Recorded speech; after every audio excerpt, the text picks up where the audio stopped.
I catch myself getting out of breath again. And so I get worried. I constantly live in worry. I constantly live in worry. You know, it's the things that we take for granted, and you actually realize that, you know, it's hard to do certain things. And I think it's really important to highlight that, you know, not only are you navigating the healthcare system with a rare disease, and we're gonna talk with Barbara a little bit about that, but you're also navigating schools, special care for the kids, making sure that, you know, the classmates and teachers are aware of what's going on. So it's quite a lot of things to think about. They actually have their heart monitors, and the teachers have the device, and if they don't feel good, the teachers actually run, you know, turn it on and for us and send The link monitor or the loop? link, and they send it to the doctors for us. So they actually have, each teacher has that in school for them, and that's good. They help us out there. That's really good. But you had to educate the teachers to be able Oh to yeah, do you that. have to educate everyone. Yeah. You guys are really remarkable. I think you guys have a lot of tips. I think for families who are not newly navigating this. So I think it'll be really nice to highlight some of those things. And one of them is, you know, I've got kids. Many people in the audience have kids. Traveling with kids is not easy. Sorry, guys. Parents have to do a lot of prep work. What was your journey like coming to New York from Florida? The main thing is, I'm going to answer that. The first thing they do is fight over who's going to get the window. Fight over the window seat? Stephen gets it on the way back. Just getting them ready. They're very slow and tired. Everything is slower than in the normal household. Everything we do. It takes us a lot longer. It takes a lot longer. And then when you talk to them, they kind of don't even realize. They forget right away. If you tell Stephen to go get his shoes on, he's distracted on something else. We call it squirreled. He gets squirreled. We squirrel a lot. You know, and then, but I mean, it's not that bad. With Dawn, it's more because she can't walk far. I can't keep up with everybody. She needs the wheelchair. When we travel, we have to make sure she has the wheelchair because we can't move that fast and get around, and she gets tired very quickly.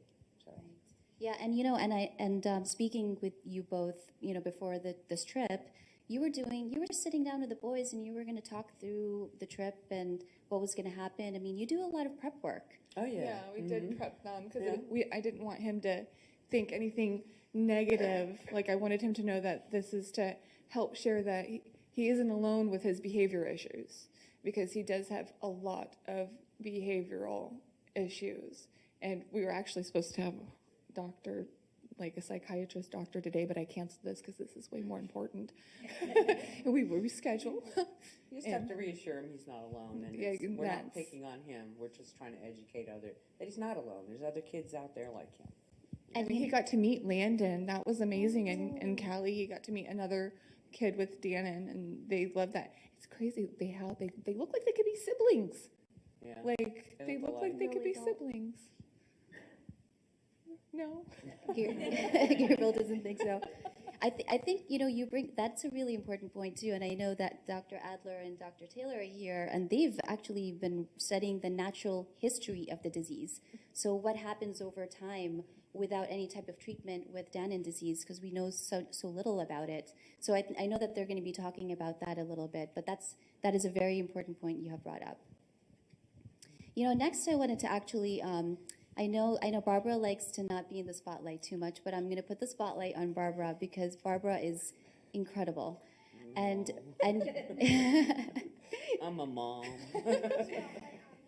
Oh, and these boys, they just touch my heart. They touch my heart.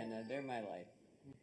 And so, you know, Kinnery had brought up moms and grandmas, and grandma here takes care of all of the folks that are on the stage here, and in a very unique way. So I've learned that Barbara, you know, there's a lot of healthcare professionals that touch, you know, patients in terms of the specialists that they see, or the therapies that they go through. And Barbara realized it's such a pain to teach people about a rare disease that they know nothing about, even certain doctors that you have come across. And it's because in medical school, they don't spend a lot of time talking through the details of a rare disease. But what is very remarkable is Barbara has created a binder, and it is a binder that's very big. Oh, yes, it's heavy. But you bring it to all of the appointments, Yeah. especially to the new appointments. Look, Gabriel knows about the binder. and you bring it, and what do you do with the binder? What's in it? And maybe you could share some tips with people online and some people in the audience about how to create one themselves. Well, I started the binder in 2016 because every doctor we went to knew nothing about, excuse me, Danon disease. They didn't want to really look it up, and I had a problem with that. So I would ask them to look it up on the website to at least try to educate them, because they said that they would just get a paragraph in medical school. It would cover just a paragraph of Danon disease, and that's it. And no one was really interested in it. So when I would try to tell them, they would say they would look it up, but they wouldn't look it up. So I decided, let's start printing it out. That's what started the binder. I'm going to print out everything I know about Danon disease, and I'm going to hand it to the doctor right there, so he has to read it in front of me. So I know he's reading it. So it makes me feel better that they're actually looking at it. And then I created a folder for each one of them, because they're all in different stages and they all have different tests. So you have to keep track, because you go to the GI, you go to the heart doctor, the psychologist, the neurology. There's so many doctors that you end up going to. So you have to keep track of each one. So each one has their file. You keep your file. As soon as you go to that doctor, you walk out with the information. Don't let them just store it in their computer, because then trying to get it when you need it is harder. So make sure that when you go to each doctor, you have them print out what they had discussed, what their test results are, if they have them on hand.